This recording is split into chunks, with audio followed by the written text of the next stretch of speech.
এদিকে করিমগঞ্জের রাতাবাড়ি পুলিশের জালে নগদ 50 লক্ষ টাকা সহ আটক 7 জন লোক। ধৃতদের মধ্যে রয়েছেন কানাড়া ব্যাংকের হাইলাকান্দি শাখার ম্যানেজার, সঙ্গে আটক বরপেটা জেলার রকিবুল হাসান এবং নলবাড়ির দীপজ্যোতি বেজবরুয়া, হাইলাকান্দির আনোয়ার হোসেন লস্কর এবং মোহাম্মদ শরীফুল আলম খান। ভিন রাজ্যের একটি দল কানাড়া ব্যাংকের ম্যানেজারের কাছ থেকে 2 কোটি টাকার 2000 টাকার নোট পরিবর্তন করার জন্য রাতাবাড়ি বাজারে এসেছিল। এই গোপন খবরের ভিত্তিতে পুলিশ অভিযান চালিয়ে দুটি গাড়ি, নগদ 50 লক্ষ টাকা সহ 7 জনকে গ্রেফতার করে। তবে 2000 টাকার নোট সহ বাকিরা পলাতক।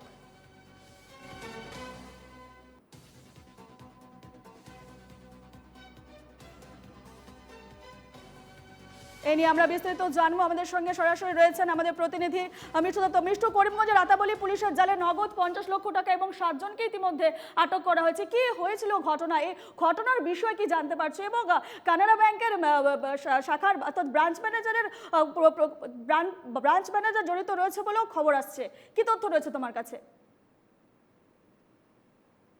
নিশ্চয়। প্রথম কথা হলো যে আসলে 20 মে 2023 তারিখে ভারতবর্ষে অর্থাৎ রিজার্ভ ব্যাংক ঘোষণা করেছিল যে 2000 টাকার যেসব নোট রয়েছে সেসব নোট অচল হয়ে যাবে, বন্ধ হয়ে যাবে। তারপর সেই নোট অর্থাৎ এক্সচেঞ্জ করার সময়সীমা ছিল 30 সেপ্টেম্বর 2023। অর্থাৎ তারপর থেকেই আমরা কিন্তু 2000 টাকার সেই গোলাপি কালারের নোট আমরা দেখতে পাইনি। কিন্তু গতকাল রাত্রে যে ঘটনা ঘটলো তারপর থেকেই কিন্তু স্বাভাবিকভাবে প্রশ্ন উত্থাপন হচ্ছে যে নোটবন্দির পর সেই 2000 টাকা আদৌ কি রিজার্ভ ব্যাংক রিটার্ন করতে পেরেছিল? কেননা করিমগঞ্জের রাতাবাড়ি বাজার এলাকায় এক বৃহৎ লেনদেনের কথা ছিল, যে লেনদেন ছিল 2 কোটি টাকার 2000 টাকার নোট। যে নোট এক্সচেঞ্জ করবে, অর্থাৎ বর্তমানে যে 500 টাকার নোট বাজারে রয়েছে সেই 500 টাকার বিনিময়ে 2 কোটি টাকার 2000 টাকার নোটের এক্সচেঞ্জ হবে।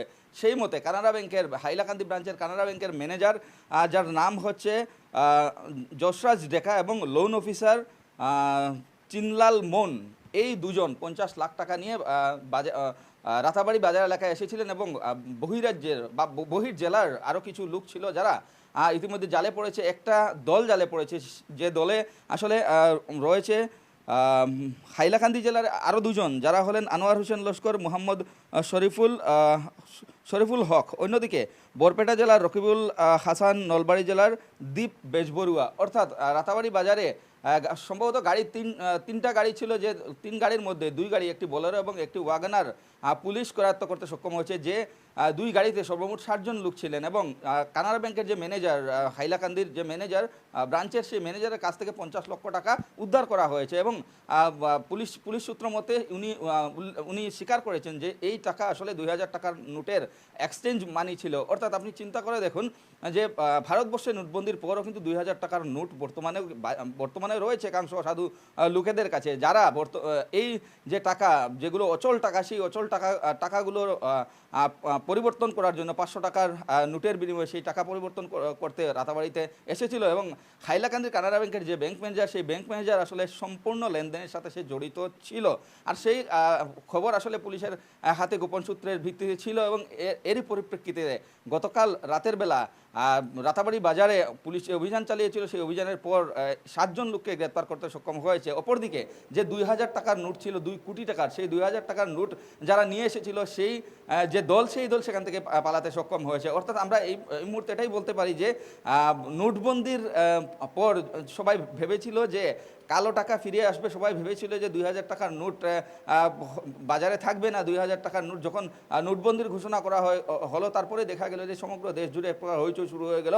2000 টাকার নোট এক্সচেঞ্জ করার এক প্রকার পালা শুরু হয়ে গেল। এবং আজকে অর্থাৎ 2023 পরে বর্তমানে 26 সন, এই 3 বছর পরে যে বৃহৎ পরিমাণের 2000 টাকার নোট এক্সচেঞ্জ করার যে তথ্য, সেই তথ্য যথেষ্ট চাঞ্চল্যকর বলতে হবে। কেননা যদি তারা এক্সচেঞ্জ করতে পারতো, বিশেষ করে ব্যাংক ম্যানেজার জড়িত, জানতে হবে এই যে দল এসেছিল তারা কোথাকার, ভিন রাজ্য বলে জানা যাচ্ছে, তারা কোথাকার, সেই সম্পর্কে পুলিশ কোনো তথ্য পেয়েছে কি?